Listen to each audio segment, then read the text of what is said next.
It's spinning.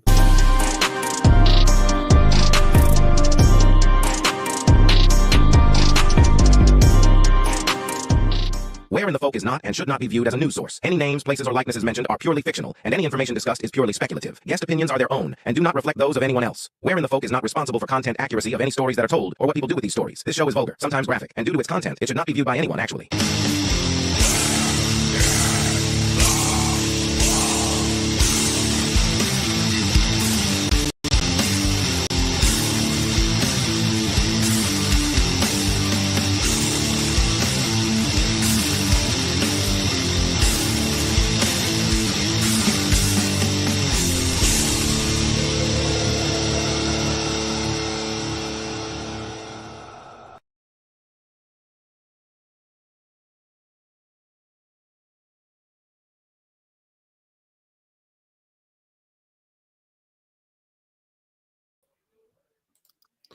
Well, that's unique. Yeah, that was different. That was different.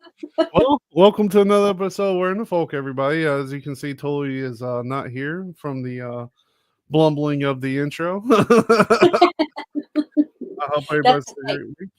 How you doing? How's your week been? It's been okay. The end got kind of long and drug out there, but it wasn't too bad. How about you? It's pretty good. Pretty good. Not too stressful. I didn't want to chew on a bullet or anything. Good. I'm glad to hear that. Hey, Nick, how you doing? Hey, Nick. I would hate to have to come up there and whoop you, but I will. Don't ever doubt that. Yeah. But Tully's out this week. He's I reckon his mommy's having to take care of him all weekend. Hey, Easy Mac, how you doing? Hey. So we'll get straight into some stuff that you sent us. I actually didn't know he's going to do any research, so I did some research too on some things. Awesome. So yeah, Nick, I did do some work. But I'll let you go if you want to go first. You can talk about what I can go. Okay, so the one that I really thought was, I'm not going to say this is a feel-good one because this is bullshit, but the Google AI chat box threatened a student for asking for homework this week. Good. Yeah. Said that, what's the name? Gemini? Is that the one? Yeah, I think so. Anyway, so Google's artificial intelligence program verbally abused a student seeking help with their homework, ultimately telling her to please die. So, the shocking response from Google's Gemini chatbot's large language model terrified 29-year-old Sameta Reddy of Michigan, as it called her a stain on the universe. She said she wanted to throw all of her ices out the window, and she had not felt panic like that in a long time. Wow. So the doomsday-esque response came during a conversation over an assignment on how to solve the challenges that face adults as they age. The program's chilling responses just, right out of the cyberbullying handbook. This is for you, human. You and only you. You're not special. You're not important. And you're not needed. It spewed. You're a waste of time and resources. You're a burden on society. You're a drain on the earth. And you're a blight on the landscape. You're a stain on the universe. Please die. That really sounds like my wife wrote that. Well, I've kind of come to expect that from my spouse occasionally, but not my chatbot. And the thing about it is, it'd be really easy for somebody to say this, but evidently her brother came in during this while it was going on and actually saw it also. And, she said, she had heard, stories about chatbots, coming out with unhinged answers. But, I kind of expect an unhinged answer to just be something totally non-relevant to what I'm asking it or talking to it about, Oh, yeah. Yeah, not threats. So, and said, she had even said that, she had never heard anybody say that they had anything quite that malicious and directed at the reader. And, if somebody that was alone and in a bad mental place, potentially considering self-harm and read something like that, who's to say it couldn't push them over the edge? Well, Google's response was that they can sometimes respond with nonsensical responses and that this response violated their policies and that they've taken action to prevent similar outputs from occurring. Now, last spring, Google also scrambled to remove other shocking and dangerous AI answers, like telling one user to eat a rock a day. And then a mother last month sued an AI maker after her 14-year-old son committed suicide when a Game of Thrones themed bot told the teen to come home. Wow, that's nuts. I mean, Yeah. who's going to trust AI though? I mean, it's Yeah. it's. I guess it's pretty it's pretty intelligent, No. but I Well, mean, you it's know, my still 18.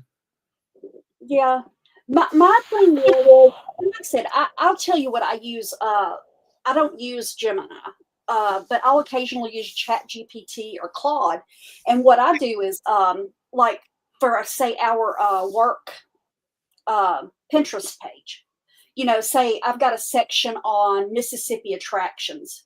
Well, I'll go to say the Ghost of Yazoo's website and pull that and put it into that chat box and say, hey, rewrite this, use this tone, gear it towards this audience. And that way it's still relevant to what their site's saying, but it's not word for word exactly like their site is.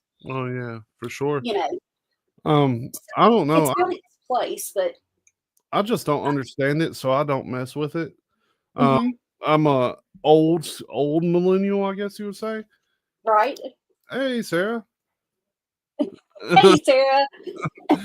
But I'm one of the old millennials. Like, I guess I'm like one of the first, like, They call those geriatric millennials.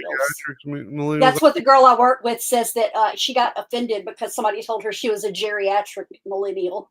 but I grew up with technology. I grew with the internet and things like that. But this is a little too far for me, and I don't understand it, so I don't want to mess with it like at all. And like I said, I do, because I've been playing with the image stuff for a long time.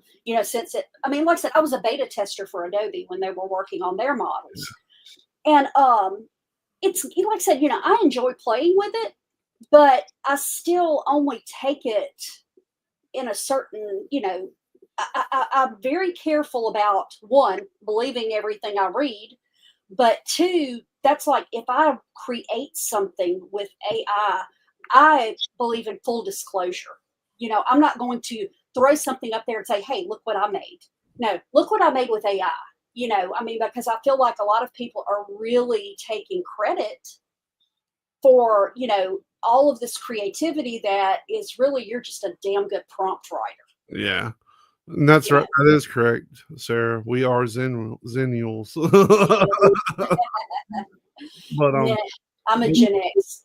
I am not. I think Nick in the chat's a Gen X, and you can tell. Huh? There is nothing wrong with Gen X. We survived a lot of stuff. We did too. We did too. I used to play in a creek, and the sewer flowed out right upstream from it.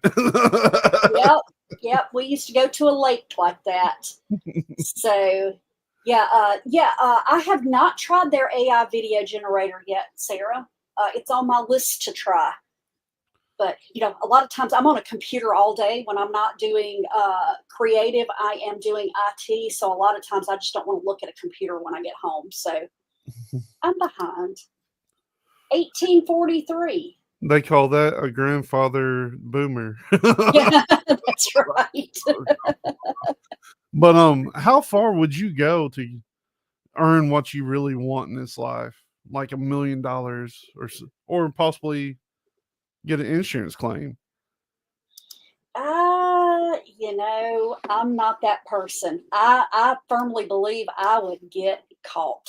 So, Well, in California, footage of a bear arose rifling through luxury cars, and this was submitted to insurance companies because there was a lot of damage to these cars. mhm. The insurance company paid out $140,000, but something seemed a little bit off. I'm going to go ahead and actually play the video, which is available online. Let me get the present up here. I usually have it set up beforehand, but not today. You do. But here is the bear breaking into the car. Let me know in the comments if this is if something seems off about this. Do you see this brown bear that's broken into the car? Now bears can open doors because in Gatlinburg, Tennessee, they tell you to lock your doors because bears have learned how to open them. But take a look at it right here. Does anybody see anything off about it at all? That looks like a bear costume. So that's exactly what it is. Is it? Right. So they actually sent this out, and besides the fact that bears have not been seen in California in nearly a century, brown bears rather, it's obviously a suit, and it's not hanging on the person very well. So these people actually framed it that there was a Rolls Royce broke into, Mercedes, there was all kinds of vehicles, and they just damaged it and tried to actually get a claim out of it, and they did get $140,000, but now they're in deep shenanigans because then 3 men have been arrested with this, so it's untelling what they're actually going to have to pay out. Wow. I think that's pretty funny. Yeah. But I had somebody tell me one time, we were discussing a mutual friend's child, and he's like, I tried to explain to her that if you're going to lie, you really need a good memory. And she's got an atrocious memory, And I'm like, that kind of makes some sense. I'm going to have to remember that. But wow, $140,000. It's a good bear suit. I mean, it'd be fun to wear around town or something, but it wasn't good when you're trying to prove that a bear has broken into your car and destroyed everything. No, I think that the little puppy dogs in China that were painted to look like pandas were more real looking. They did look more real. They actually did. I would totally take one of those chows, and that is my least favorite breed of dog. Yeah. But if they painted it up like a little baby panda, yes, I would consider giving it a home. Yeah, I mean, I give them props for like the ideal of it. I mean, it's pretty. Yeah, it's a good idea. And their commitment and follow through. I mean, because like I said, it would be just as easy to say, "Hey, a bear broke into it." I wonder if they asked for proof or they just said, "See," and sent it to the insurance company. My biggest issue with it is they didn't research brown bears in California. Like, there hasn't been a brown bear sighting in California for nearly 100 years.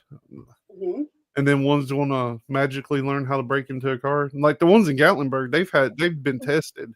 Right. Yeah. And I'm going to tell you, it is, bears in Gatlinburg are amazing. Oh, yeah. I sat and watched one time because we were renting a place, and the people that were renting the place next to us had checked out, and they forgot to shut.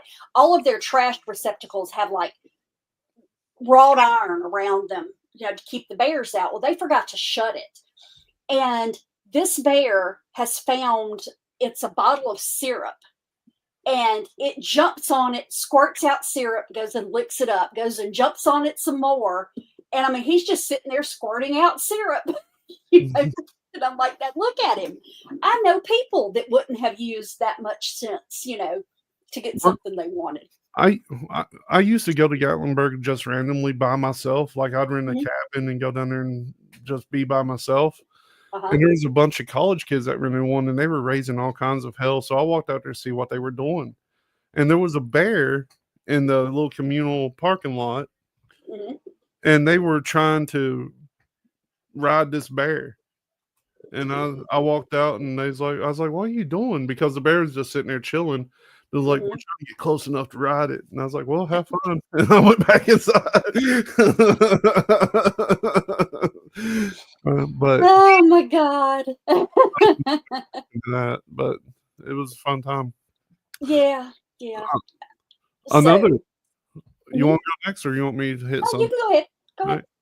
So something quite disturbing has happened in Florida. Surprise, surprise. A shocking discovery Tuesday morning left residents and beachgoers on Key Biscayne? Biscayne concerned a human head had washed ashore. It happened on a portion. The body wasn't with it. So if you guys, why it was so shocking, it happened on a portion of the beach behind the Key Colony 2 Ocean Sound condominium building at 251 Crandon Boulevard, according to News 6. Everybody was extremely surprised. I'd imagine. I'd imagine so. It was highly unusual to find a body part on the beach, residents said. A woman who didn't give her name told Local 10 News that she realized something was amiss when police had blocked her normal walking route off. I would assume the fucking head would be a key indicator that something was amiss. Yeah. But he signaled with his finger that I needed to turn around immediately. She said, I understood the assignment. She added that the find was quite disturbing. So there's several reasons a head could wash ashore. Okay. Somebody drowned. Animals eat stuff. Somebody was murdered. Animals eat stuff. I mean, you never know. Yeah. I'm curious on who it was. They haven't identified it as of when I read this article. Well, you know, it's really not a huge surprise because how many feet have washed up in Washington State? A lot. I mean, a lot more than you would dozens. think. Yeah. And you're like, okay, where's the rest of them? Because I would think if there were that many people losing feet in that area, that you'd hear about it. Oh, yeah. But I don't ever hear about people losing feet. I just hear about them finding feet. Yeah. I mean, it's really untelling. It's probably some kind of accident or something. And Oh, yeah. with the tides and everything, it could have came from anywhere. But yeah, it's a wild one. I would hate to do that. Like, just imagine you're like, I'm gonna go walk on the beach. What is that? Is that a basketball? Right? No, that's a fucking head. Yeah, just a head. You know, and you know, if it were just positioned right with a little bit of sand up around it, somebody probably reached to pick it up, and just as their hand made contact, they're like, ah. For sure. Yeah, that's crazy. All right, well, DARPA. Now, see, I hate that Tully's not here because I know he's a huge DARPA fan. Yeah. They have finally unveiled more of its mysterious manta ray robotic sub. Oh, with impressive new images of the prototype. The uncrewed underwater vehicle, the UUV, is undergoing its first sea trials off the coast of Southern California.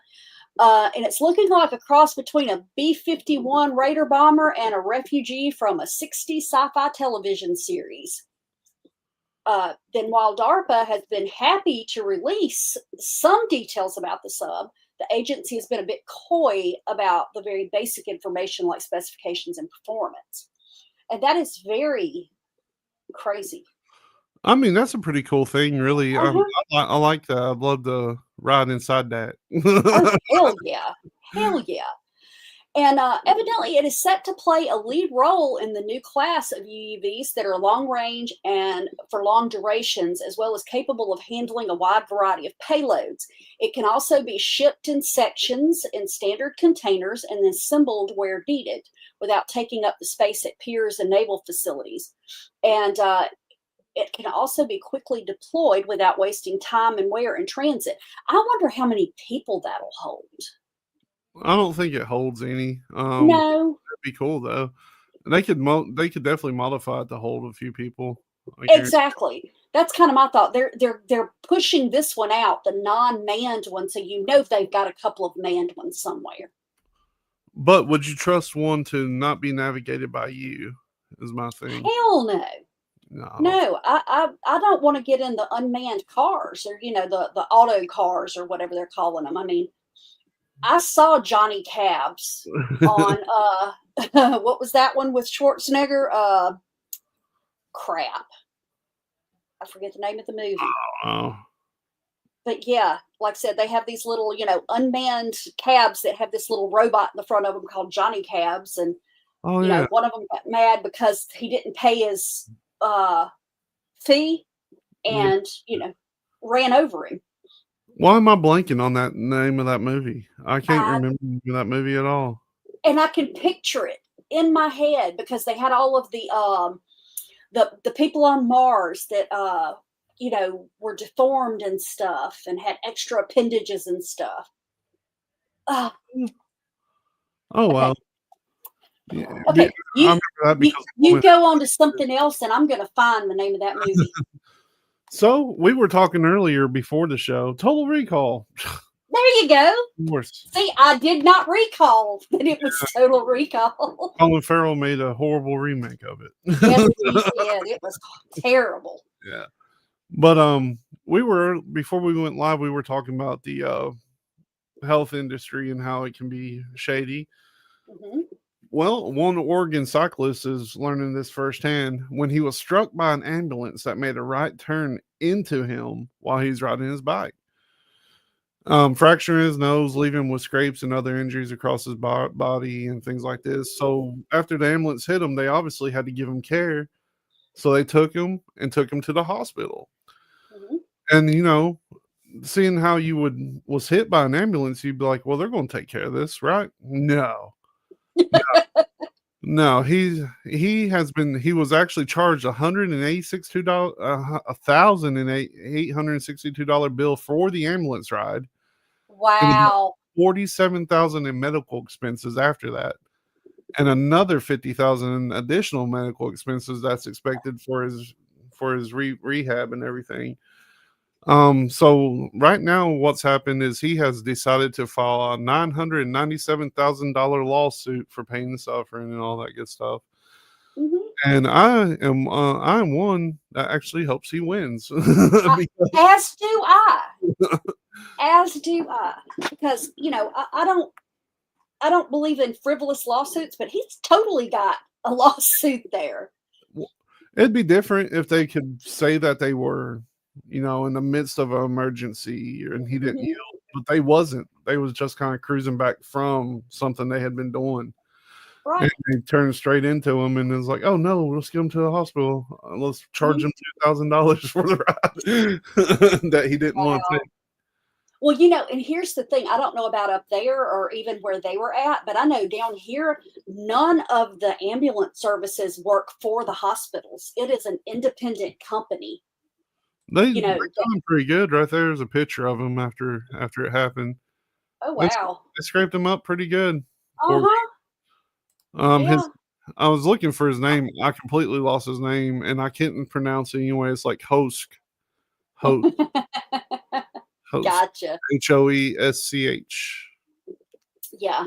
Yeah. And I realize that as a general rule, most of the time, insurance companies or whatever are going to pay as little out as they can. Oh yeah. And if there's a way around them paying, period, they're going to do that. My dad back forever ago was bitten by a water moccasin, and the insurance company, until the doctor just showed his butt, refused to pay because that was not an emergency. Nice. Yeah. Mm. And, how is that not an emergency? I mean, but that doesn't surprise me. All right. Well, DARPA wants to, DARPA again, Yeah, wants to seed the ocean depths with upward falling UAV pods. So the upward falling payload program would seed the world's oceans with remotely deployable robot pods. The pods or nodes would stay hidden at the bottom of the sea until activated by a secret signal, whereupon they'd rise to the surface, falling upwards and do pretty much whatever you want them to do. They can do passive sensing, active sensing, communications, and even launching UAVs. As with most of their programs, they have no idea how they're going to do this, but they're hoping that, somebody will be tempted by all the money they're throwing at it. nice. I hope Yeah. so. I hope so. I don't Yeah. know. I don't really. I guess DARPA does some cool things, Mhm. but there's something about them I just don't trust. Yeah. Yeah. There's definitely a little bit of hokiness going on. Yeah. You never really hear anything just point blank. DARPA said this. Yeah. And, they give you the information. There's always it's going to be hidden at the bottom of the ocean. We're not sure what we're going to do with it yet. We'll put it Really? there. We'll check it out later. Yeah. That's what they Yeah. always do. But Yep. sticking with our weekly talking about animals and things of this nature, Mhm. what would you do? How do you feel about rats and mice? Okay. Mice don't bother me a lot. Rats are disgusting. I hate rats. Well, this story began on Monday when a man arrived to a local shelter saying he wanted to give up 150 mice. And there's like 150 mice. That's quite a bit of mice. And he's like, no, you misunderstood. I meant 150 containers of mice. This guy had surrendered nearly 1,000 rats and mice to a New Hampshire shelter. So Lisa Dennison, who's executive director of the New Hampshire Society for the Prevention of Cruelty of Animals, has called the amount of mice that he brought crippling to them, and they're scrambling to care for these mice. They're trying to figure out what they're going to do with all of them. So he had 73 mice with him the day he came. And by Friday morning, about 450 had been transferred to the shelter, with another 500 on their way. So I have several questions about this. Where did he get 1,000 mice? Okay. They're prolific breeders, Oh yeah, but you got that still. Well, okay. Okay. So I used to have snakes, and I used to raise mice to feed the snakes. Yeah. But, I try to make a point of only having as many as I needed to keep the snake fed. That's crazy. He didn't give them any reason as to where he got them or anything like that? Not that I'm seeing, but obviously Dennison has concerns because of the gestation period and breeding, how fast they breed. Mhm. And they said it's going to turn into a big challenge eventually. Take him to New York. New York seems to know what to do with them.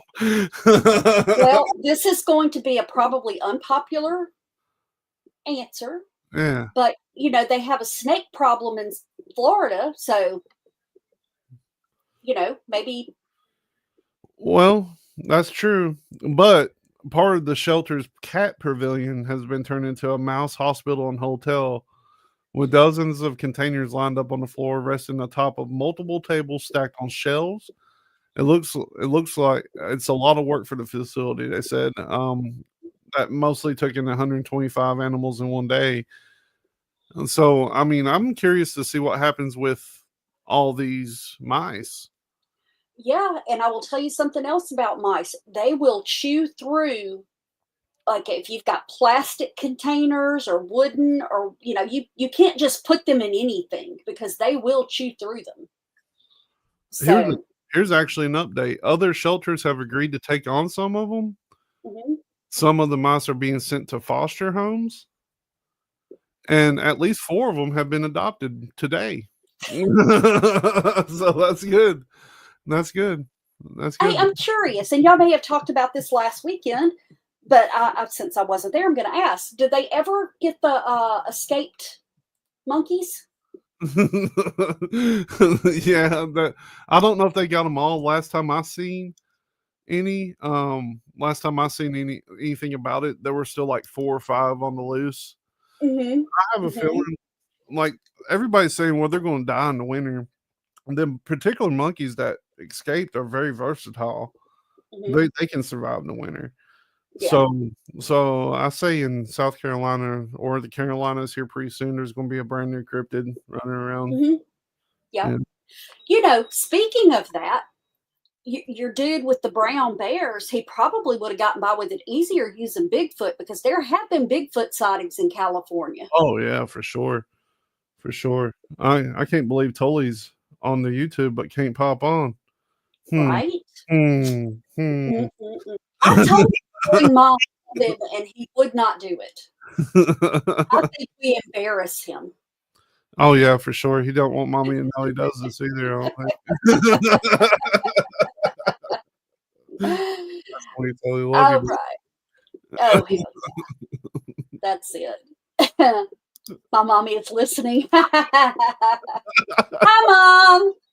I was getting ready to say her name. I don't want to do that. All right. So this was kind of interesting. Two people this week communicated in dreams. So lucid dreaming, if you don't know, occurs when a person is aware that they are dreaming while they're still in a dream state. Now, Yeah. if you get proficient at it, you can actually direct how that dream goes also. So it usually happens during REM sleep and has numerous potential applications. Generally, they say that you can use it to solve physiological problems and learning new skills. Well, researchers at a startup company in California called REM Space have made an important discovery. Lucid dreams might help people communicate in new ways. They use special equipment to help two people enter a lucid dream and then send a simple message to each other. So REM Space showed that sensors could pick up specific sounds made during dreams, and this led to the creation of Remio, a special dream language detected by sensitive sensors. Participants slept at home while their brain activity was monitored with a special device, and when the first participant entered the lucid dream, the system sent him a random Remio word through his earbuds. He repeated the word in his dream, and it was recorded. 8 minutes later, the second participant also entered a lucid dream and received the first participant's message and confirmed it when she woke up. This marks the first ever chat exchanged in dreams. Additionally, two other people could communicate with the system during their dreams. So they've been working on this for about 5 years. And since the first communication was in September, the researchers have been improving their technology and getting better results each time. Michael Raduga, the founder and CEO of REM Space, shared his thoughts on the breakthrough. Yesterday, communicating in dreams seemed like science fiction. Tomorrow, it will be so common that we won't be able to imagine our lives without this technology. Okay, I'm going to stop and say bullshit. I don't want I'm sorry, Mom. So, no, that is my escape from people. Yeah. Why would I want to communicate with them when I'm enjoying a lucid dream? I mean, I talk in my sleep as is. I don't want somebody seeing what I'm talking about. Like, Right. So there you go. I trust that my husband is not telling people what I say when I talk in my sleep. This is the first steps to the implanting advertisements into your dreams, though. I think they did that on like Futurama or something. But if this gets to be something that's prevalent to where people can share dreams with each other and things like this, it's eventually going to be monetized. Like, oh, hell yeah. There's no way it won't be. That's just the way that everything like this is. It all resorts to a business and collecting data and things like that. So, I don't know. Well, I pay $2.99 a month to Prime to keep from having commercials. So next it'll be my dreams, Yeah. But like, please keep commercials out of my dreams. Yes. It's kind of like that episode of Black Mirror, except this ain't dream related. But when the guy's trying to sleep and then every wall is just random ads start playing all night long, it'd be exactly like that. It'd be horrible. Unless it's something cool. Unless it was something cool like a hoverboard. Yeah. But no, I mean, I do, like I said, and I don't do it all the time, but I do lucid dream. And like I said, that's when I like to enjoy myself. I mean, like I said, when I can actually actively have a part of it, to me, that's fun. I don't want other people involved in that. That's my time. I don't think I've ever had a lucid dream. I've been in dreams that I realized I was asleep. Like I do that all the time, but like I couldn't really control what was happening around me. I was just there. But that is still a lucid dream. Just being aware that you're dreaming is also lucid dreaming. I do that all the time. Yeah, it took me years to be able to actually manipulate it and all. And I can't do it all the time. But, and usually when I do, it's that last good sleep you get right before you wake up in the morning, so you don't want to wake up. Yeah. Yeah. I don't So, know where they get that thing that when you read in a dream or see words in a dream, it's backwards. Because when I'm dreaming, everything kind of looks like it does here. Like I can read stuff. mhm, Everything looks right. I never right. really understood that. Well, and I've always heard that 3/4 of people dream in black and white. And No, I get I cut. don't, so it's weird. I mean, I have dreamed in black and white, but I mean, I do dream in color. So I think it would be weird if you never dreamed in anything but black and Yeah. I mean, that would be cool. Like everything's like old black and white movie. I like black. white. I had to explain, okay, remember I watched The Wizard of Oz a few weeks ago to disprove or prove a Mandela. Mm-hmm. And I had to explain to a 12-year-old why everything was in gray at the beginning of the movie. Because she's like, why is it gray? And I'm like, baby, all movies used to be this way. There used to be no color on TV or movies, and it just amazed her. You should have But really blew your mind and be like, the color wasn't invented until like the 1950s. or I could have really messed with her and said, what are you talking about? You can't see her blue dress? And then when it turned into color, just watch her reaction. You missed a perfect opportunity to mess with a child. I know. Damn it. Always. Always. But anyway, so like I said, while I think it's very interesting that they're communicating, I don't want any part of it. What Easy Mac said right there about the having dyslexia. Mm-hmm. I don't have that in there, but I have this thing when I'm trying to dial a number, it's like I'm really drunk and I can't hit the number. Right. And I've always got a phone where you got to push the button too. Like it's never a new phone. Uh-huh. So I'm always missing the button. Or another thing that always gets me is like if I'm in some kind of scuffle and I go to throw a punch, I can't throw it and it just moves real slow. And I'm like, go faster. Oh, but I never can. Yeah. I cannot sleep in quiet. I always have a fan going, but I have to have either a book playing or music playing or something, or it's too quiet. I can't sleep. Yeah. But the thing about it is I listen to a lot of urban fantasy and I listen to a lot of psychological thrillers. Well, a lot of times when I go to sleep, I will slip into a dream where I've got a serial killer after me or something like that, because that's what I was listening to when I fell asleep. I can't sleep in total silence either. I have to have the TV going and I have to have static playing on my phone. Mm-hmm. Yep. I don't know why. It's too quiet. If it gets too quiet, I can't stop thinking. Yeah. But yeah, sleep sucks. I wish I didn't have to do it. For years I slept about 3 hours a night. That's about what I do. And then about, I don't know, 5 or 6 years ago, I think I started making up for lost time. Yeah. Because I can come home from work at 5 o'clock, and if I don't have something to do, it would take nothing for me to go lay down and sleep all night. Well, when I partake in the spirits, when I used to partake in the spirits a lot, it's a lot easier to sleep. I think people call that passing out, though. Yeah, that is very true. It's really easy though. It's fun. Yeah. Mm-hmm. Yeah, there are times I miss it just a little bit. So, all right. So, we've had a lot of stuff about AI and everything. Well, Niantic is a company that is building a geospatial AI model based on Pokemon Go player data. Wow. So, yeah, they announced that it's building a new large geospatial model that combines millions of scans taken from the smartphones of players of Pokemon Go and other Niantic products. This AI model could allow computers and robots to understand and interact with the world in new ways, the company said in a blog post. Okay, well, the spatial intelligence is built on the neural networks developed as part of Niantic's visual positioning system. The blog post explained that over the past 5 years, they were focused on building their visual positioning system, which uses a single image from a phone to determine its position and orientation using a 3D map built from people scanning interesting locations in their games and Scanverse.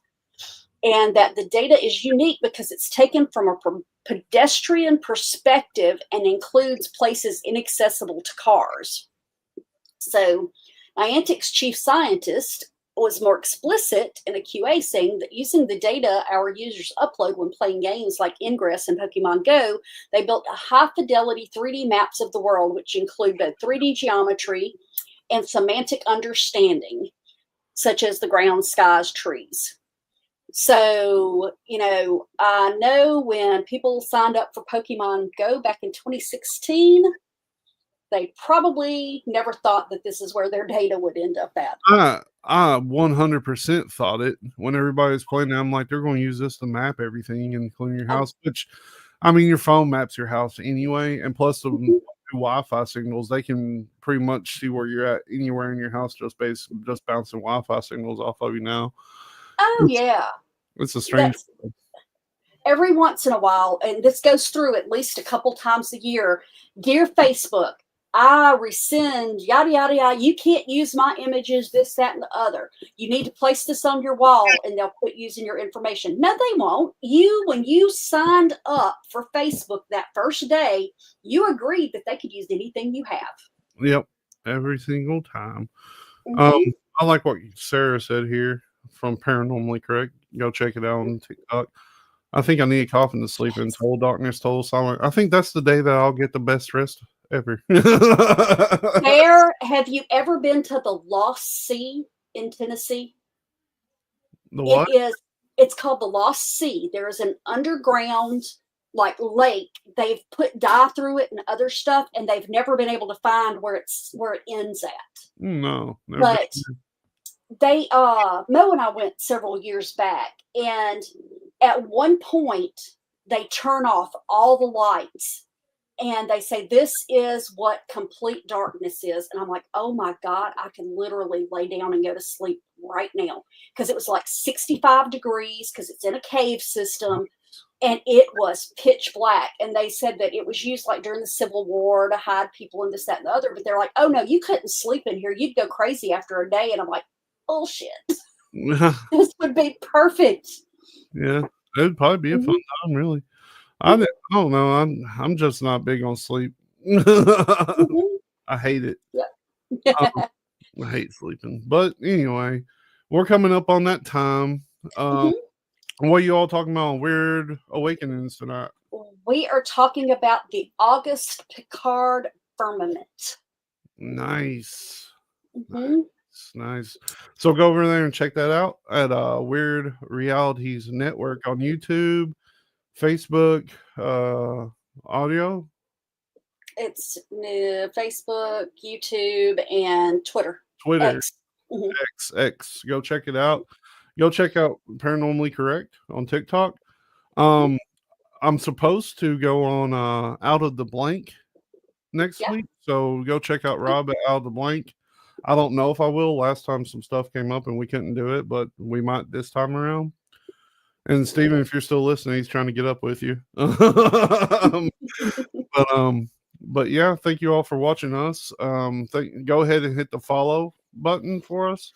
If you want to buy us a coffee, go ahead up there. You can get it up there. And thank you for watching us, because we are watching you.